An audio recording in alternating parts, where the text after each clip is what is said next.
Así que hermanos, vamos a abrir la palabra del Señor, por favor.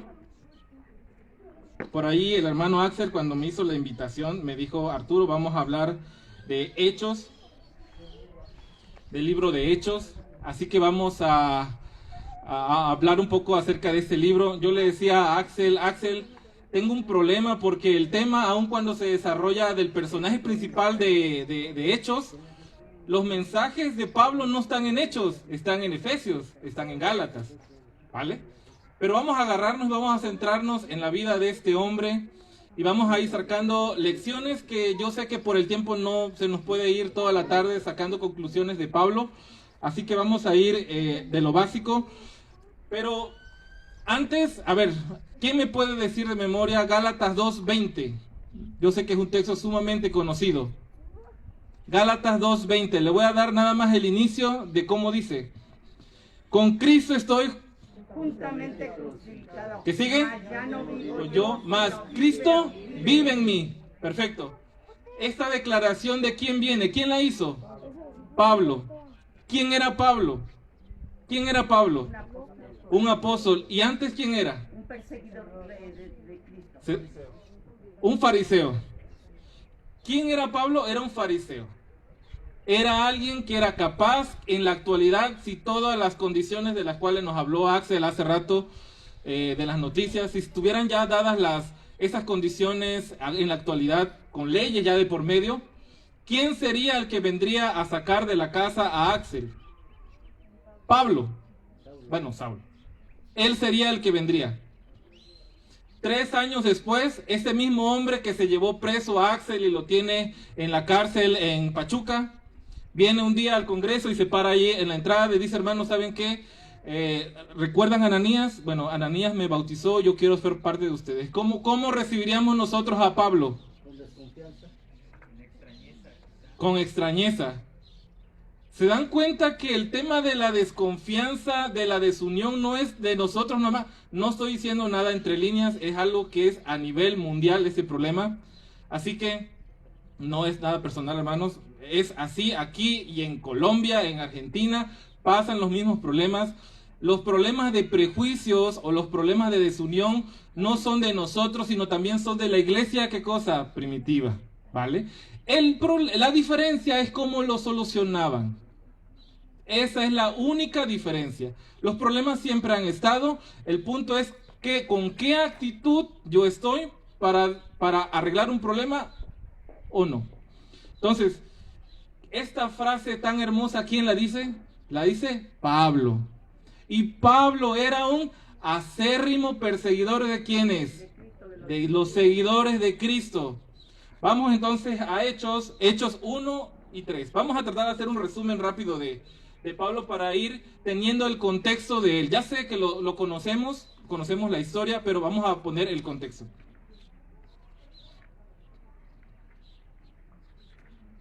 Hechos 8 del 1 al 3 dice: y Saulo consentía en su muerte. En aquel día hubo una gran persecución contra la iglesia que estaba en Jerusalén, y todos fueron esparcidos por las tierras de Judea y de Samaria, salvo los apóstoles. Y hombres piadosos llevaron a enterrar a Esteban e hicieron gran llanto por él. Y Saulo asolaba a la iglesia. Y entrando casa por casa, arrastraban a hombres y a mujeres y los entregaba ¿a qué cosa? A la cárcel. Se dice de que Saulo llegaba a las casas y se sentaba: Eric, fíjate que yo no estoy de acuerdo con tu punto de vista con el tema de la deidad. Me gustaría con Elena G. de White comprobarte que así era el diálogo que tenía Saulo con... ¿O cómo era? Agresivo. Era agresivo. Él entraba y sacaba. Así que este era Saulo. Este era el hombre que se va a convertir a decir esa frase tan hermosa que todos ustedes dijeron. Vamos a seguir en la historia de Saulo. Vamos a saltarnos a Hechos 9. Hechos 9, del 11 al 16. Ya sabemos lo que pasa con él, sabemos que iba hacia Damasco, sabemos que él sufre un accidente, por así decirlo, cae del caballo. Y dice: el Señor le dijo: levántate y ve a la calle que se llama derecha, busca en casa de Judas a uno llamado Saulo de Tarso, Porque he aquí él ora y ha visto en visión a un varón llamado Ananías que entra y le pone las manos encima para que recobre la vista. Entonces Ananías respondió: Señor, presto iré. ¿O cómo dice su Biblia? He oído a muchos hablar de ese hombre. ¿Cuántos males ha hecho a tus santos? Sí. Así que ese hombre era un profeta de Dios. Era un hombre apartado. Era un hombre que hablaba palabra de Dios. Pero este hombre tenía un prejuicio. Y decía: no, yo no voy a ir a ver a Eric. Es que Eric cree esto. Perdón, Eric, por tomarte de ejemplo, pero estás aquí. Me aprendí más rápido tu nombre. Rápido. Él decía: ¿sabes qué? Yo no puedo ir a hablar con Eric. Eric tiene esta concepción de mí. No solamente tiene esta concepción de mí, me puede meter a la cárcel. ¿Cómo, Señor, tú me vas a mandar? Pero ¿cuál fue la instrucción que dio Dios? Ve. ¿Vale? El 14 dice: aún aquí tiene autoridad de los principales sacerdotes para prender a todos los que invocan tu nombre. El Señor le dijo: ve, porque instrumento escogido me es este para llevar mi nombre en presencia de los gentiles y de reyes y de los hijos de Israel. Porque yo le mostraré cuánto le es necesario padecer. ¿Por qué cosa? Por mi nombre. Una lección rápida que podemos hacer de esto es, hermanos, tú no sabes si la persona a la cual tú le vas a hablar este día, esa persona que tal vez llega a tu negocio, a esa persona que tal vez comparte contigo tu trabajo, aquel amigo con el que platicas por redes sociales, si tú le dices una verdad que hoy por hoy ha cambiado tu vida, tal vez él cambie también la suya. Pero ¿saben por qué a veces no hacemos este tipo de evangelismo? ¿Saben por qué es más fácil para nosotros pararnos? Lo digo por mí, pararme aquí, invitar a personas y hablarles de la palabra y no hacer este acercamiento en mis actividades cotidianas. Porque cuando yo predico uno por uno, el otro sabe cómo soy yo. Cómo soy yo en mi trabajo. Cómo soy yo en mi escuela. Cómo yo soy con mi esposa. Y es ahí el problema. Aquí el mensaje se le dijo a Ananías: ve, habla con él. Él ya está orando y él ya sabe que tú vas a ir. Es más, este hombre va a llegar a ser alguien que va a poner mi nombre muy en alto. Ustedes saben que en Romanos, no recuerdo, Romanos 9, 8, donde Pablo habla y dice, bueno, los diezmos solamente no son para Saulo, para Pedro, para el otro apóstol, también para mí. Dice, pero yo no he hecho nada para que ustedes me den a mí. Yo he trabajado. Dice, porque es imperativo, unas versiones lo dicen, que yo dé a conocer el nombre del Señor. O sea, Pablo llegó a dar testimonio del Señor no porque le tocaba esa semana la campaña de barrio, no, porque era su forma de vida. Así que Ananías estaba colocando su prejuicio para que ese hombre llegara a ser lo que hoy tenemos nosotros como unas cartas muy hermosas de las cuales vamos a analizar 2 versículos nada más. Vamos entonces a Éfeso. Vámonos a Efesios, vamos a ver la carta a los Éfesos. Y es aquí donde yo le decía, bueno, esto transcurre dentro del marco histórico de Hechos. Así que, valiéndome un poco de eso, yo les quiero decir, vamos a analizar un mensaje de Pablo que durante su vida lo manda a la iglesia de Éfeso. Vámonos al capítulo 4. Si ustedes prestan atención en el capítulo 1, 2 y 3, primeramente, ¿qué se pone en esos capítulos? Se pone algo doctrinal. La unidad del Espíritu. Ese es el capítulo que vamos a ver ahorita. Okay. Pero los capítulos 1, 2 y 3 habla completamente de una base doctrinal. Y a partir del capítulo 4, 5 y 6 se habla de algo práctico. ¿Se dan cuenta? Pablo estaba preocupado por la iglesia de Éfeso y les dice, miren señores, nosotros creemos de aquí a acá. Pero para que esto tenga sentido, tienen que estar haciendo en lo práctico esto, esto y esto. Si ustedes se dan cuenta, vamos a hacerlo así rápido, igual ustedes lo pueden ir viendo. En Efeso, vamos a leerlo por favor. Efesios 4:17. Vamos a leerlo. Dice, esto pues digo y requiero en el Señor que ya no andéis, vamos a escuchar bien la palabrita, andéis, andar. Ya no andéis como los otros gentiles, que andan en la vanidad de su mente, teniendo el entendimiento entrenebrecido, ajenos de la vida de Dios por la ignorancia que en ellos hay, por la dureza de su corazón. La palabra clave aquí es andar, andar. Vamos a pasar a Efesios 5, 7 y 8 y el 15. Vamos a ver nuevamente esta palabra. Dice, no seáis pues partícipes con ellos, el 8, porque en otro tiempo eras tinieblas, mas ahora sois luz en el Señor. Andad como qué cosa, como hijos de luz. Nos saltamos al 15, dice, mirad pues con diligencia que andéis no como necios, sino como sabios. Entonces la palabra clave que existe en el capítulo 4, 5 y 6 tiene que ver con andar. ¿Y qué significa andar? Dice que Enoc caminó con Dios y ¿qué cosa? Dios se lo llevó. Entonces la palabra andar o caminar, ¿qué significa en ese contexto? Andar con Cristo. Práctica. La práctica. Eso significa andar, la práctica. Tenemos una base doctrinal de la cual todos nos sentimos muy orgullosos. ¿Cómo estamos con la práctica? Ese es el mensaje de este libro. Pablo deja bien sentado las bases de qué cosa? De la doctrina en los primeros 3 capítulos. Pero en los últimos 3 capítulos, del 4 al 5 al 6, vamos a ver la práctica. Si ustedes se dan cuenta, lo voy a mencionar más así a grandes rasgos. En Efesios 4, del 1 al 16, Pablo habla del andar del cristiano en la iglesia. Luego del 17 al capítulo 5 al 20, habla del cristiano al andar en el mundo.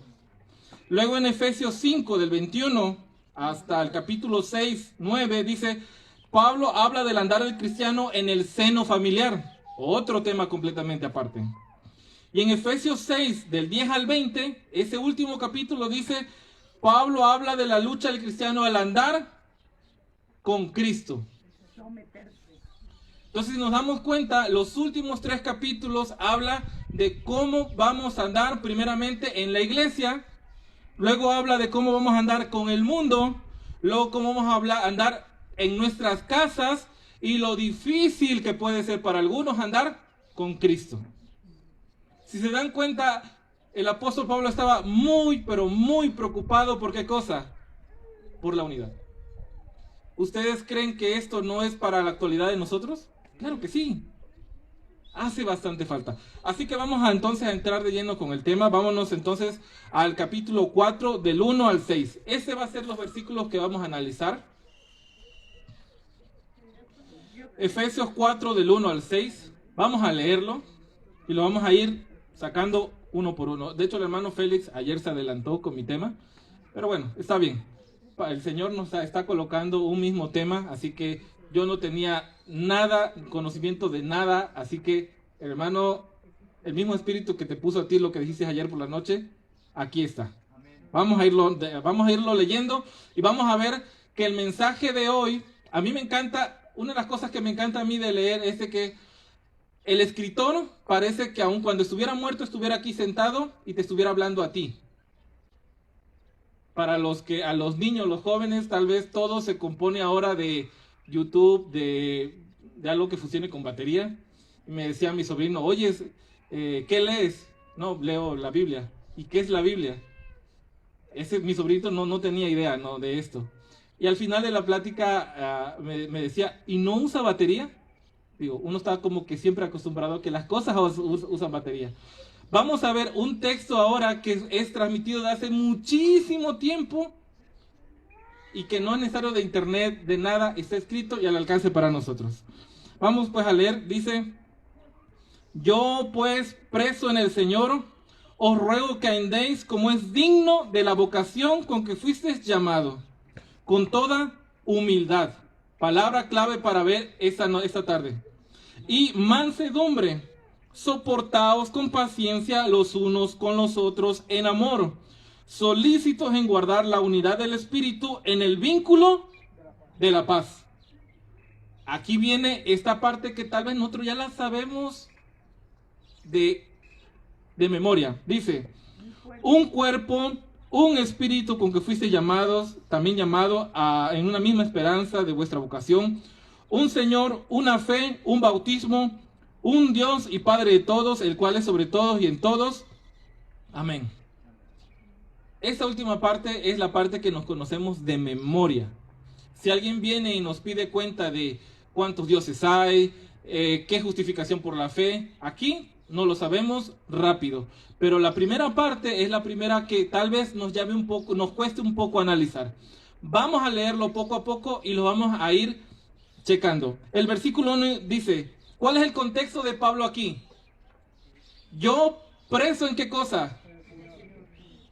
Yo preso en el Señor.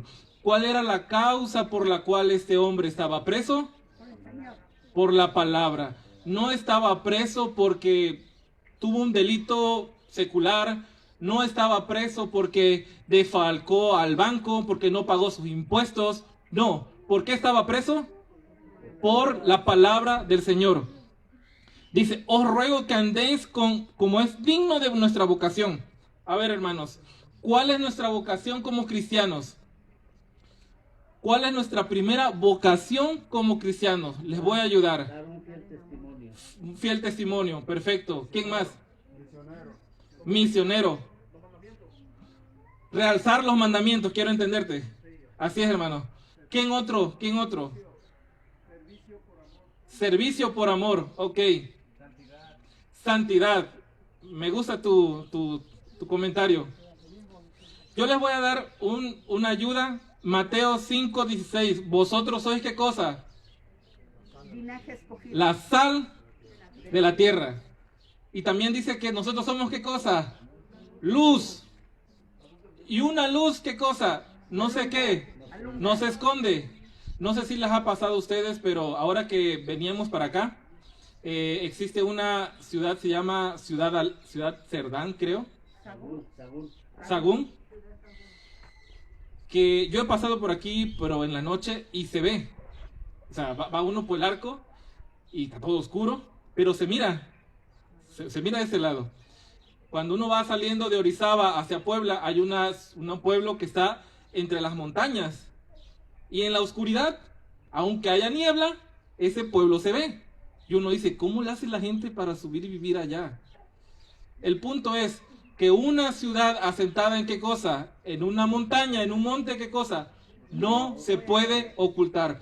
¿Cuál es la vocación de nosotros, hermanos? Ser luz, andar en santidad, ser evangelista por consecuencia de lo que yo he hecho. Cuando nosotros nos acercamos a alguien y le decimos, hermano, ¿por qué no dejas tú de tomar? Yo era antes como tú y mi vida ha cambiado. Antes yo era como tú, ahora mi vida ha sido diferente. Tengo a mis hijos, tengo a mi esposa, perdí esto por el vicio, ahora no. ¿Por qué tú no estás como yo? Yo soy el testimonio de que se puede cambiar tu vida. Y yo he cambiado no porque me vaya a ganar algo, sino porque primero es la recompensa de aquí, o sea, la práctica, la que tengo yo aquí, lo que gano yo aquí. Pero ¿qué cosa? La recompensa más grande, ¿dónde está? En el cielo. Y después cuando tú le dices eso, ¿sabes qué, hermano? Yo he cambiado mi vida porque yo conozco que los tiempos son difíciles. Y yo no quiero que así como estoy, esos momentos peligrosos, ¿qué cosa? Me tomen a mi vida. Cuando tú predicas de esta manera, el sentido cambia. Porque tú primero, ¿qué cosa haces? Colocas tu experiencia de luz por delante. Pero ¿qué es lo que pasa luego? Hablo por mí, no hablo por ustedes. Vamos a una comunidad nueva y llevamos Apocalipsis por delante, la bestia y todo lo que sabemos como adventistas. ¿Cómo creen, cuál creen que es el resultado? Negativo. Persecución antes de tiempo. Las puertas se cierran. Nosotros, como familia Argüelles, fuimos expulsados de la iglesia adventista en el 2002. Y por 10 años estuvimos dentro todavía militando porque no sabíamos de esos grupos. Y nosotros no cerramos la puerta. Hay que reconocerlo. ¿Por qué razón? Porque no predicábamos con qué cosa. Con el ejemplo. Cuando yo conocía a mi esposa, yo era un adolescente, iba en la preparatoria, pero ya era expulsado de la iglesia. Fíjense la incoherencia del cristiano yo. Yo rechacé ir a un concurso de, no me acuerdo de qué cosa, a nivel estatal, por mi preparatoria, porque iba a ser sábado. Pero yo me escapaba de la escuela para ir al río en 3 semanas. ¿Hay alguna coherencia con eso? ¿Y saben cuál fue la carta de conducta que me dieron al salir de la preparatoria? Pero qué cosa, yo era un reformador en la iglesia. Y en la vida práctica, mi esposa se ríe porque sabe de esa etapa de mi vida. Eso soy yo. Pero es que esa es la realidad del cristiano. Somos llamados a una vocación. ¿Y la vocación cuál es? Es ser luz primeramente. Y si para que la luz de un foco pueda salir hay que quitar una capa de suciedad por encima que tiene, pues quitémosla, porque si no, esa misma luz, ¿qué le pasa a un foco cuando está todo? Se va a empezar a quemar porque genera calor. Y eso va a hacer que esa misma tierra se empiece a pegar y ya no va a dar su luz. Se va a fundir. ¿Cuántos de nosotros no estamos al borde tal vez de fundirnos, hablando en ese mismo sentido? Porque la misma luz que tenemos, ¿qué cosa nos está haciendo? No sale y nos está quemando. Preso en el Señor, Pablo tenía una sola preocupación por sus ovejitas que hacía años que había pasado a saludar y a visitar. Dice, yo preso en el Señor, ¿qué cosa? Los invito a que sigan ustedes en su santa vocación. Vamos a seguir leyendo, por favor. Dice, que andéis como es dignos de la vocación como fuisteis llamados, con toda, ¿qué cosa? Humildad. Hoy en día parece que existe un movimiento que hace que el mundo sea lo contrario a humilde, sino que tenga, ¿qué cosa? Mucha autoestima. Aquel que no tiene autoestima se ve mal. Yo encontré una definición de humildad y dice, es la cualidad de mentalidad de tener una opinión humilde de sí mismo. Una opinión humilde ¿de qué cosa? De sí mismo. Eso va totalmente contrario con lo que ahora está en el mundo. El mundo te pide que tú seas con una muy buena autoestima. Es el yo. Entonces, si esto lo trasladamos a un contexto religioso, podemos entonces definir que humildad para nosotros es, aquí lo tengo apuntado, la baja estima de nosotros mismos, basados en nuestra conciencia de que ante el Señor, ¿qué cosa? No somos nada. Ante el Señor, nosotros ¿qué hemos hecho? Hemos pecado. Humildad entonces es estar bien conscientes de que mi estado actual, ¿cómo es? De pecado. Y de que a pesar de todo eso, el Señor que ha hecho por nosotros, nos mantiene con vida. Yo tengo un miedo terrible por algo en particular.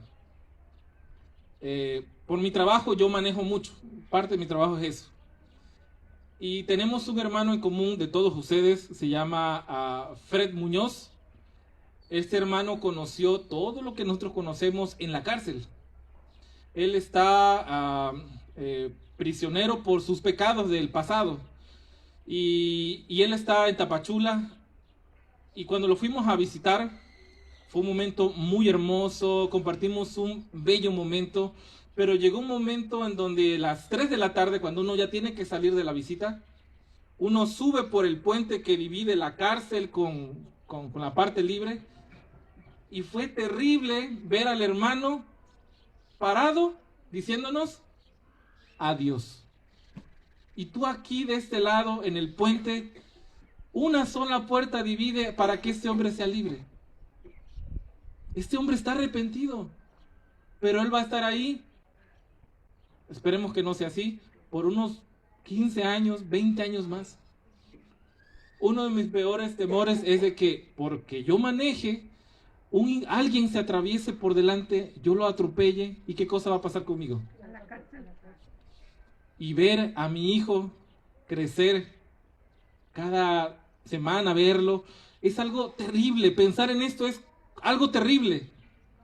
Pero ¿saben qué es lo que pasa cuando nosotros cometemos un delito grave ante Dios? ¿Saben qué es lo que pasa? Nos perdona. Yo cuando estuve con ese hermano, yo le quería decir, ven, ¿qué haces allá? Aquí, pasa la puerta nada más, ven. Tú eres más libre adentro que yo aquí afuera. Tu conciencia y tu comprensión del evangelio es más plena que yo. Yo a veces digo, hay hermanos que estamos afuera, que estamos más presos que este hermano estando ahí adentro. ¿Y por qué una sola puerta te divide de la libertad? Pero son las leyes. Pero ¿qué hace el Señor con nosotros, con nuestra maldad? Nos perdona. Entonces, vuelvo a repetir la definición de humildad. ¿Qué es humildad? Es una baja estima de nosotros mismos por el conocimiento de ¿qué cosa? De que nosotros ante Dios, ¿qué somos? Nada. Y que la gracia del Señor todavía nos mantiene hoy aquí con libertad. Y que hombres como Pablo, que mataron a muchísimos, Dios, ¿qué cosa hizo con él? Perdonó. Los perdonó. ¿Se dan cuenta qué es humildad entonces?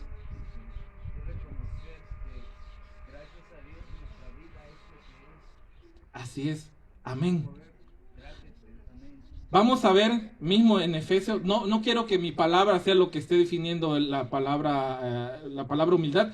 Vámonos un poquito atrás en Efesios 3:8. Así que soy. Dice, a mí que soy menos que el más pequeño de todos los santos, me fue dada esta gracia de anunciar entre los gentiles el evangelio, inescrutables riquezas de Cristo. ¿Cómo se sentía Pablo hacia los demás? Menos. Hoy por hoy existen personas que tienen un don muy hermoso de predicar y que eso mismo los hace llevar a no sentirse el más pequeño de todos. No diremos nombre, eso no es nuestra misión de nosotros, pero sabemos que existe. ¿Cómo se comportaba Pablo? Con humildad. Humilde. Dice que era el más pequeño. Yo aquí lo tengo apuntado en Mateo 5:3, dice, bienaventurados los pobres de espíritu, porque ellos, ¿qué cosa? Verán a Dios. Amén. Tengo aquí una definición de la hermana Elena G. de White en el Discurso Maestro de Jesucristo, página 13, párrafo 2, que dice, todos los que sienten la absoluta pobreza del alma, que saben que en él mismo no hay nada bueno, pueden hallar justicia y fuerza recurriendo a Jesús, que él dice, venid a mí todos los que estáis trabajados y cargados. Nos invita a cambiar nuestra pobreza por riqueza de su gracia. No merecemos el amor de Dios, pero Cristo, nuestro fiador, es sobremaneramente digno y capaz de salvarnos a todos. Entonces, la definición de humildad según la Biblia, ¿qué es? Es reconocer nuestro estado, mi estado, ¿ante quién? Dios. Ante Dios.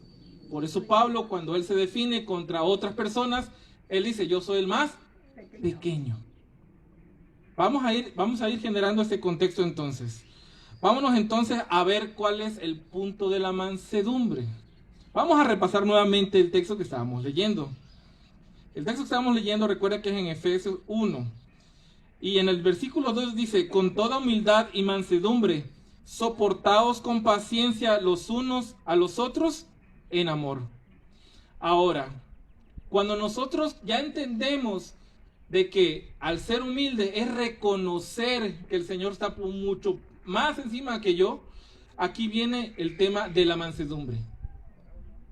La mansedumbre, si nosotros hacemos un rápido ejercicio bíblico, ¿qué hombre fue el hombre más manso de todos? Moisés.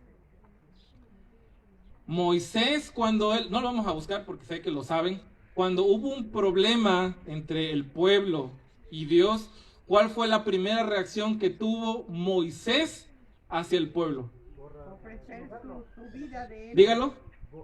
Él prefirió que Dios Amén, así es. Raeme. Dice, ráeme a mí.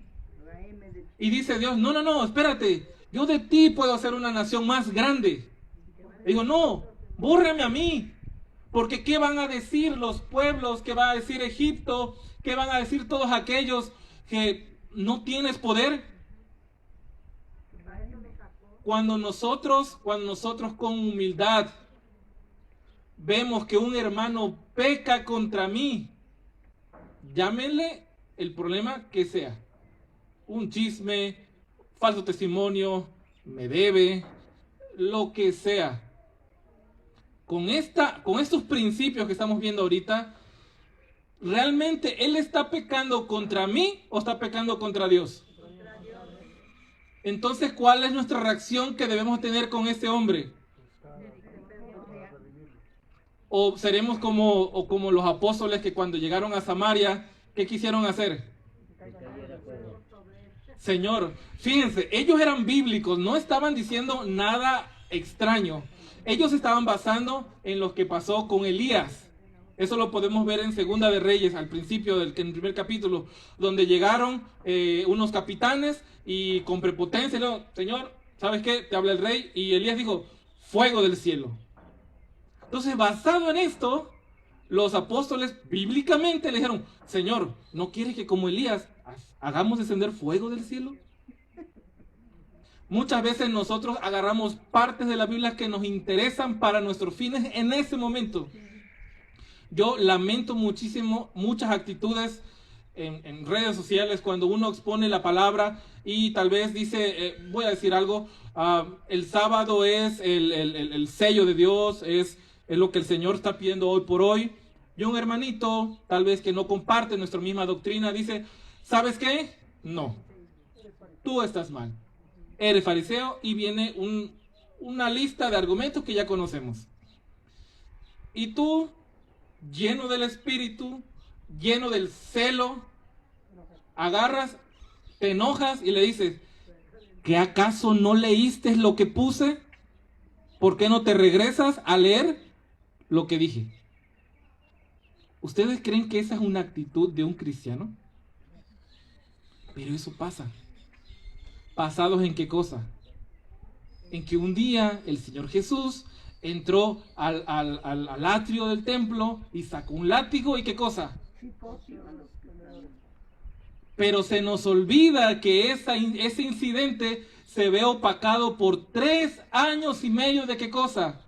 De un servicio continuo de amor. Pero nosotros, llenos del celo de Dios, agarramos y sacamos todos los argumentos de sarcasmo y se los damos al hermano. Una puerta, ¿qué cosa? Cerrada. Una puerta cerrada. Cuando Pablo está enviando esta carta a los Efesios, él está mirando, él está vislumbrando un problema que está presente. Ellos tal vez podían tener bien el fundamento de la doctrina, pero ¿qué cosa también le preocupaba a Pablo? Su andar, su proceder. Vamos a buscar un poco unos pasajes para ir viendo. Vámonos por favor, no quitemos el dedo ahí de Efesios, pero yo quiero que alguien me pueda leer Proverbios 25, 28. ¿Alguien me pueda leer Proverbios 25, 28? Ahora parece que alguien cuando tiene una actitud de saber responder, de saberse defender, de tal vez la definición de tiene un carácter, ¿qué cosa? Fuerte, es alguien llamado para ser líder. Pero vamos a ver qué es lo que dice Proverbios. A ver, ¿quién? Ok. Ay, hermano. Como ciudad derribada y sin muro, es el hombre cuyo espíritu no tiene rienda. ¿Qué es lo que dijo? Un hombre, ¿qué cosa? Otra versión, a ver, hermana. Semejante a una ciudad derribada y sin muro, así es el hombre que carece de paciencia. ¿Cómo son las personas que son rápidos para que mal llamadamente el celo por la palabra. Miren, yo lo hablo por mí, no lo hablo por ustedes, pero cuando yo estaba en otro lugar en el mundo, ¿cómo era nuestra reacción cuando nos faltaban el respeto? ¿Cómo es ahora cuando le faltan al respeto a lo que yo pienso según mi doctrina? ¿Cómo es? Igual, no, es igual. Entonces no está existiendo un cambio.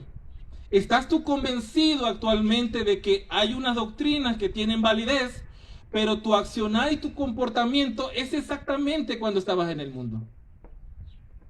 Aquí la palabra del Señor dice, como ciudad derribada y sin muro, ¿qué cosa es? Es el hombre cuyo espíritu, ¿qué cosa? No tiene rienda. Por ahí hay una frase de un general, no recuerdo cómo se llamaba, donde dice el general, dice que es mi bondad y mi paciencia infrancable, mi paciencia inderribable e inconquistable, porque aun cuando tú vengas con toda la actitud de hacerme enojar, no vas a poder. ¿Por qué razón? Porque es tu enojo, tu molestia, no es mi molestia, no es mi enojo. Cuando nosotros vinculamos todas estas ideas de humildad y mansedumbre y ponemos el ejemplo de Moisés, que se hizo de enemigos a más de 1 millón de personas, podemos entender que cuando una persona venga a nosotros y nos falta el respeto, algo que pase, no está pecando contra ti. ¿Contra quién está pecando primeramente? Contra Dios. Y tú con amor puedes ver en ese hombre que le falta ¿a quién? A Cristo. Le falta a aquel que en tu vida ha hecho un cambio hoy. Entonces tú con amor puedes ir y decirle, hermano, esto es así, así y así. Pero si nosotros no podemos darle a Cristo, ¿por qué cosa? Porque tal vez no esté en nosotros. Cuando la mujer samaritana vino hacia el Señor y le dice, ¿sabes qué? Yo vengo a tomar agua del pozo. Y el Señor le dice, mira, ya no va a hacer falta, porque yo te voy a dar agua viva. ¿Cuántos de nosotros tenemos la capacidad de dar agua viva? O solamente somos como un termo sin nada, decorado, que dice agua pura, pero no lleva dentro nada. Muchos de nuestros problemas en nuestros grupos, no aquí, en toda Latinoamérica, proviene de un espíritu no humilde, de un espíritu no manso. Y como nosotros no vemos reflejado el amor en nosotros, no podemos dar amor. Y el llamado del día de hoy que Pablo nos hace es, señores, yo estoy preso por el Señor. No estoy preso porque me agarraron allá afuera haciendo huachicol. No. A mí me metieron a la cárcel por el Señor. ¿Cuántos de nosotros vamos a ser perseguidos por la luz que estamos dando? Tal vez no somos perseguidos por nada porque no damos ninguna luz. No lo sé. Vamos a seguir viendo entonces otro texto que viene bien a todo esto. Vamos a leerlo, por favor. Romanos 12, 17 al 21. Vamos a leerlo.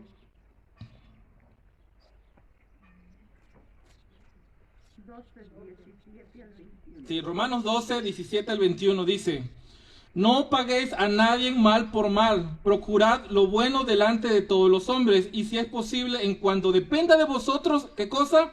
Estad en paz con todos los hombres. No os venguéis vosotros mismos, amados míos, sino dejad lugar a la ira a Dios. Porque escrito está, mía es la venganza, yo pagaré, dice el Señor. Así que, si tu enemigo tuviera hambre, ¿qué cosa? Dale de comer. Si tuviera sed, dale de beber. Pues haciendo esto, ascuas de fuego amontonarás sobre tu cabeza. No seas vencido de lo malo, sino ¿qué cosa? Vence el bien. Esto es a lo que hemos sido llamados nosotros. El mundo está lleno, ¿qué cosa? De una actitud negativa. Yo no sé de aquí cuántos tengan Twitter o esta red social. No, mi hermano dice, no, ni sé qué es eso. Hace bien, hermano, la verdad, no se gana nada. Bueno, están los que están en favor del presidente y los que están en contra del presidente actual. una contienda interminable de argumentos en donde ninguna de las partes se ve beneficiada por blanco o por negro. Nadie. Pero la polarización del mundo es, ¿qué cosa? Notoria. Una vez alguien subió algo, tenía un carrito para un niño, de esos carritos que suben a los niños, que era color rosado. Y le dicen, oigan, ¿cómo puedo pintar este carrito de azul? Porque es para mi hijo. Y la gente no tuvo paz con eso. ¿Cómo es posible? ¿Qué tiene de malo que el niño se suba en un carrito rosado? Tu prejuicio, machismo. La persona preguntó, ¿cómo lo pinto? Ese fue el único problema que tuvo. El mundo está como polarizado. El mundo está como con ganas de combate. Hoy yo escuchaba a Axel lo de Rusia con Ucrania. Ahí está la tensión. ¿Cuál es la vocación que el Señor nos dio? Pacificadores. Eso es lo que el mundo necesita hoy. No quiere gente que sea buena con una argumentación. No quiere gente que sea bueno peleando o debatiendo. Los que conocen un poco más de Elena G. de White, ella recomienda de que los debates, ¿qué cosa? No. Pablo le dice también a Tito, ¿sabes qué? De los debates de genealogía, no te metas, no debates. Nosotros estamos llamados a ¿qué cosa? A dar una luz. Y si la persona no quiere tu luz, ¿tú qué puedes hacer por él? Nada. Dice el Señor que si te reciben en una casa, bien. Y si no te reciben, ¿qué cosa? Sacude tus pies y anda. Pero como cristianos a veces pensamos que somos llamados a combatir, a luchar, a debatir. Y eso no es así, hermano. Vamos a seguir leyendo otro pasaje más. Ese pasaje es sumamente conocido. 1 Pedro 4:8 dice, y entre tanto tened entre vosotros ferviente amor, porque el amor, ¿qué cosa? Cubrirá multitud de pecados. Eso lo dijeron hace ratito. Ok, entonces vamos a volver a repasar el texto de inicio. Vamos otra vez, por favor, a Efesios. Vamos a leerlo y con todo eso vamos a ver la luz que nos está dando el apóstol Pablo.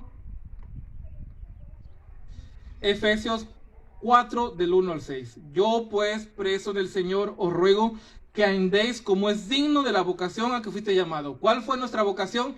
Santidad, apartarnos, luz, dar ejemplo en el mundo, de que en un mundo polarizado yo puedo tener ¿qué cosa? Paz, y esa paz se la puedo compartir. Con toda humildad y mansedumbre. Ya vimos de que humildad es ¿qué cosa? Reconocer que nosotros no somos ¿qué? Nada. Y la mansedumbre es derivado de la primero. Porque si yo sé que en el Señor yo no soy nada, mi hermano que está pecando, yo lo puedo amar. ¿Por qué no está pecando contra mí? ¿Contra quién está pecando? Contra Dios. Entonces ahora sí dice, soportaos con paciencia los unos con los otros, ¿en qué cosa? En amor. 3. Solícitos en guardar la unidad del Espíritu en el vínculo de ¿qué cosa? Nosotros queremos el vínculo primero y antes no arreglamos el tema de la humildad. Queremos llegar al vínculo de la paz, pero lo primero no lo estamos desarrollando. ¿Qué pasaría si nuestras iglesias o congregaciones desarrolláramos la humildad entre nosotros? ¿Habrían problemas? No. Habría unidad.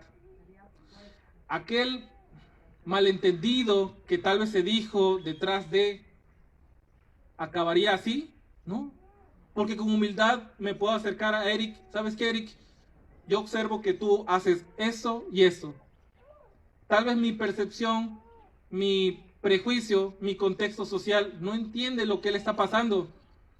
Y él, también con humildad, puede decir, ¿sabes qué, hermano? Mira, yo lo he hecho, he estado en estas circunstancias, realmente esto es derivado de un problema que tengo más atrás, pero hermano, te agradezco, porque tal vez yo no me di cuenta, pero ahora que tú lo muestras así, puede ser cierto, hermano. Ok, oremos. Se acabó.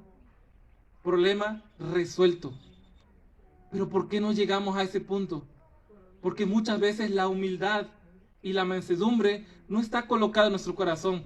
Y entonces el vínculo de la paz no se puede alcanzar. Vamos a leer ya para terminar. Yo aquí tengo una reflexión de la hermana Elena G. de White. Para los que quieran después buscarlo, es Testimonios para la Iglesia, tomo 5. El capítulo se llama La unidad cristiana. Ya de entrada define bastante este tema. Página 218 dice: las divisiones que hay en la iglesia deshonran la religión de Cristo delante del mundo y da a los enemigos de la verdad ocasión para justificar su conducta. Las instrucciones que Pablo nos fuera escritas solemnemente para la iglesia en su tiempo, Dios quería que fuesen transmitidas hasta ahora con nosotros. ¿Qué estamos haciendo para conservar la unidad y en el vínculo de la paz? ¿Se dan cuenta que todo lo que yo estoy diciendo no lo estoy diciendo porque vine enojado y aquí quise decir algo? No. Ya lo dijo también la hermana Elena G. de White hace mucho tiempo atrás. Dice: los cristianos primitivos eran pocos en número y no tenían riquezas ni honores. Sin embargo, ejercieron una poderosa influencia. La luz del mundo resplandecía por medio de ¿quién? De ellos. Aterrorizaban a los que hacían el mal, donde quiera que se conocía su carácter, ese carácter de la iglesia primitiva, dice, y sus doctrinas, por esa causa eran perseguidos, odiados hasta la muerte. Eran perseguidos y odiados, ¿por qué cosa? Por la luz, por su carácter que se parecía a Cristo. No eran perseguidos por tener una discordia, por tener algo con otros. Eran perseguidos por eso.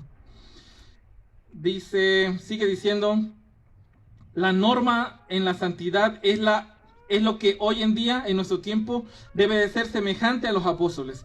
Ni las promesas ni los requerimientos de Dios han perdido su fuerza, pero ¿cuál es el estado de los que profesan ser pueblo de Dios cuando se comparan con la iglesia primitiva? ¿Dónde está el espíritu y el poder de Dios que se acompañaba entonces a predicar el evangelio? ¡Ay, cómo se ha oscurecido el oro! ¿Cómo el buen oro se ha demudado? Eso ha sido un problema siempre. No es de ahora. Siempre ha existido esta necesidad de que los hijos de Dios que sean humildes, mansos, para que la luz pueda ser emitida sin ningún problema. Yo quiero recordarles a ustedes el pasaje con el cual iniciamos, que era Gálatas 2. En Cristo estoy juntamente crucificado. ¿Alguien sabe de dónde se deriva ese texto? ¿Qué contexto hay detrás de ese pasaje? ¿Alguien lo sabe? ¿No se le viene a la mente? Yo se lo voy a recordar. Pablo tuvo una discusión con Pedro. Porque Pedro, cuando llegaban con los gentiles, él hacía como los gentiles. Y no es realmente que fuera un hombre malo, no, o que cambiara su forma de pensar o doctrina. Lo único que hacía era de que los rituales para comer los hacía con la sencillez del mundo gentil. Pero cuando llegaban los que eran judíos, él entonces se apegaba al procedimiento mosaico de lavarse las manos y de todo. Pablo, un poco ya fastidiado por ese proceder un poco incoherente de Pedro, Pablo dice que él separó entre todos los ahí reunidos. Separó y les dijo,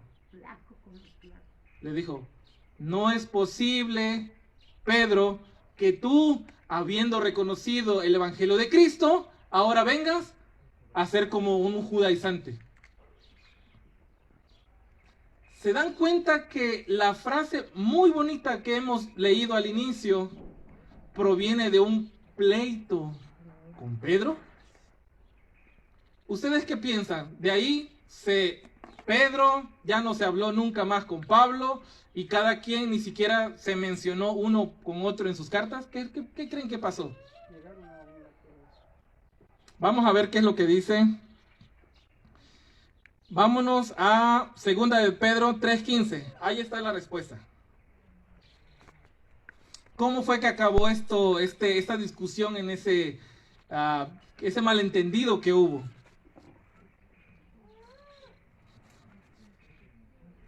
Dice, 2 de Pedro 3:15, y tened entendido que la paciencia de nuestro Señor es para salvación, como también nuestro amado hermano, ¿qué cosa? Pablo, según su sabiduría que le ha sido dada, ha escrito. ¿Quedaron en malos términos Pedro y Pablo? No. ¿Por qué creen ustedes? Tienen el mismo espíritu. Y tal vez la flaqueza de este hombre, Pedro, fue fortalecido con la declaración de Pablo. ¿Sabían ustedes de que Pablo no quiso volver a trabajar con Juan Marcos? Dijo, ¿sabes qué? Yo no trabajo con Juan Marcos. Porque él, cuando le decimos que el ejercicio de canto empieza a las 9:30, él se aparece como a las 12 y no. Yo, Pablo, no quiero volver a trabajar con él. Mejor me voy con Silas. ¿Y qué pasó con Bernabé? Bernabé se llevó a Juan Marcos. Y al final de sus cartas dice el apóstol Pablo, que él dependía muchísimo ¿de quién? De Marcos. Y de Lucas y de otros más. ¿Cómo acabó el malentendido entre Pablo y Juan Marcos? Bien. Tanto así que ahora tenemos ¿qué cosa? Un evangelio de Marcos. A ver, otro ejemplo rápido. ¿Quién fue el que presentó a Pablo con los apóstoles? ¿Quién lo presentó? Bernabé. Porque todos los apóstoles huían. ¿No creen de que hoy nos hace falta más Bernabé también entre nosotros? Alguien que nos baje un poco las revoluciones que tenemos y tenga paciencia. Que ese joven tal vez que no entiende, como Juan Marcos, que llega tarde, que todo eso, lo traiga, lo cobije, y con el ejemplo que tenía Bernabé, no con el cuento que le iba a vender, no, con lo que él tenía, hizo que ese ejemplo se transmitiera en un joven que fue útil para la obra. Amén. Ese Bernabé que sin prejuicios y sin caer en ningún engaño dijo, bueno, si este hombre Pablo, Saulo, dice que ha recibido a Cristo, lo recibió. ¿Quién soy yo para juzgar esto? ¿Sabes qué? Ven, te presento con los demás. ¿No acaso hace falta más Bernabé entre nosotros?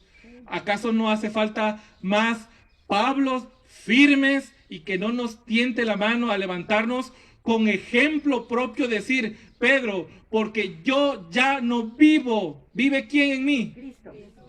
Por eso Pablo se podía parar allá en medio y decirle a Pedro, Pedro, lo que haces es mal, porque yo, ¿qué cosa? Cristo vive en mí. Hay una parte del Evangelio de Pablo que dice, mas nosotros tenemos la mente ¿de quién? De Cristo. En la definición rápida del tema de la Trinidad, tú resuelves el tema del Espíritu con eso. Yo tengo la mente de Cristo. Así que si tú dices que el tercero es otro, bueno, eso dilo tú, ¿no? Pero la palabra dice que yo tengo a Cristo. Y como yo tengo a Cristo, Pedro, yo te invito a que cambies tu proceder. Y Pedro, años después, dice, el hermano Pablo ha comprendido que el tema de la paciencia es para salvación. Él lo escribió, dice aquí, según su entendimiento. Y el texto, si ustedes siguen leyendo, en 2 de Pedro dice, porque algunos indoctos e inconstantes tuercen para perdición. Hoy por hoy es el mismo caso. Agarran Gálatas y dicen, la ley está abolida, vámonos, no guardo sábado. Tuercen la palabra del Señor aquellos que son indoctos e inconstantes. Pero Pedro dice, ¿saben qué? Ese hombre, en su entendimiento, porque él era rabino, recuerden el contexto que tenía Pablo, era un rabino, él escribió de maneras que tal vez nosotros no entendamos, pero él, por fe, él entendido que la salvación del Señor, que la paciencia del Señor es para salvación. Entonces, ahora cuando nosotros vemos este texto tan hermoso de ya no vivo yo, más Cristo vive en mí, siempre recuerden que viene derivado de un aparente malentendido con otra persona. Y si alguno de ustedes tiene la intención de corregir a otra persona en el contexto de la unidad, dile, porque en Cristo vive en mí. Y verán que los problemas cambian. Verán que aquel no va a tener un argumento hacia ti. Y que toda la definición bíblica que hagamos con respecto a lo que tengamos que abordar va a ser dentro del marco de la humildad, la mansedumbre y el vínculo de la paz. Quiero terminar con una cita más. 2 Timoteo 4, de 6 al 8. 2 Timoteo 4, del 6 al 8. ¿Por qué? Dice, porque yo ya estoy para ser sacrificado, y el tiempo de mi partida está cercano. He peleado la buena batalla, he acabado la carrera, he guardado la fe.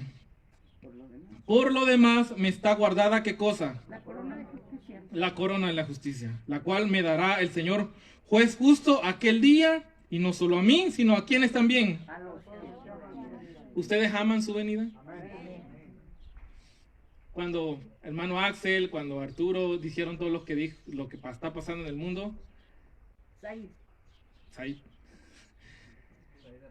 Arturo, bueno, es lo mismo. Yo me alegro, ¿saben por qué? Porque el Señor viene.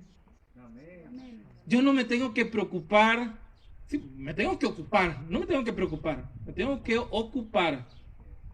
Si hoy se desata lo que se tenga que desatar como parte de la profecía que nosotros hemos creído, alabado sea el Señor. Yo no tengo que estar orando para que las cosas no lleguen. Yo tengo que estar orando para qué cosa, para que pasen más pronto. Y si Rusia va a ser la detonante junto con China para que todo esto se vuelva un caos y alguien salga y surja de Roma y diga, ¿saben qué, señores? Yo les puedo traer paz y seguridad de esta manera. Porque para que exista paz y seguridad tiene que haber un desastre. Y eso es lo que está pasando ahorita. Si hace falta eso para que nosotros nos vayamos al cielo, que pase. ¿Cuál es el problema? ¿Saben por qué a veces oramos para que no pase? porque no estamos preparados. Exacto. Y es como una fe inversa. No sé si tenga algún sentido lo que digo, pero tengo fe en que no pase. No, espérate, ¿cómo que fe? No. Todo va a pasar. Estés tú preparado o no, va a pasar. No te engañes. Te estás engañando y estás asustado por todo lo que viene, porque dentro de ti sabes que cuál es tu condición. Pecaminosa. Por eso Pablo dice, he peleado la buena batalla, he acabado la carrera, he guardado la fe. Por lo demás me está guardada la corona de justicia. No importa si mañana, Pablo decía, vienen y me cortan la cabeza. No importa si mañana me tiran a los leones. No importa si mañana me queman. Da igual. ¿Cuál es el problema? Morirme. Yo creo en la resurrección. Y tan pronto mis ojos se cierren, tan pronto los voy a estar abriendo. ¿Para qué cosa? Para ver a quién. Así que ¿cuál es el problema? ¿Cuál es el problema, hermanos? Por eso Pablo, él podía decir con toda certeza, he peleado la buena batalla. Solamente me espera la corona. ¿Qué es lo que pasa entre aquí y la corona? No sé, igual la muerte. Pero ¿qué importa? Nada, no importa nada. Y esto se lo dice a Timoteo. Él quiere transmitirle ese entendimiento a Timoteo para que Timoteo surja nuevamente y surja hasta el día de hoy. Así que, hermanos, ¿cuál es la verdadera unidad? Sí, yo no estoy hablando de una unidad ecuménica de que, como dice el corito, no importa de dónde tú vengas, como dice, ¿no? Si detrás del Calvario tú estás, si tu corazón es como el mío, dame la mano. Eso es un canto ecuménico. Eso, no, espérate, ¿cómo que de donde tú vengas? Así como tú estás, no. por obvias razones, en la carta de los Efesios, hay los primeros 3 doctrinal, la base doctrinal. Pero después, en los últimos 3, ¿qué cosa hay? La práctica. Yo no dudo que nosotros no tengamos la parte doctrinal, pero nos hace falta el andar. Y eso es lo que hoy estamos invitados a hacer, a saber cómo andar. Hoy leímos algo que tiene que ver en el andar entre los cristianos, entre la iglesia. Si seguimos leyendo, está el cómo andar con el mundo. Luego está el andar con tu propia casa. Y después está Con Cristo. el andar con Cristo. Así que, hermanos, yo les agradezco la oportunidad que me dieron. Hasta acá lo dejamos porque ya me pasé de tiempo. Así que yo sé que hay un especial ahorita, nuestro hermano Arturo. Hoy he estado nombrando muchos Arturos, por cierto. Hermano Arturo, es tu tiempo.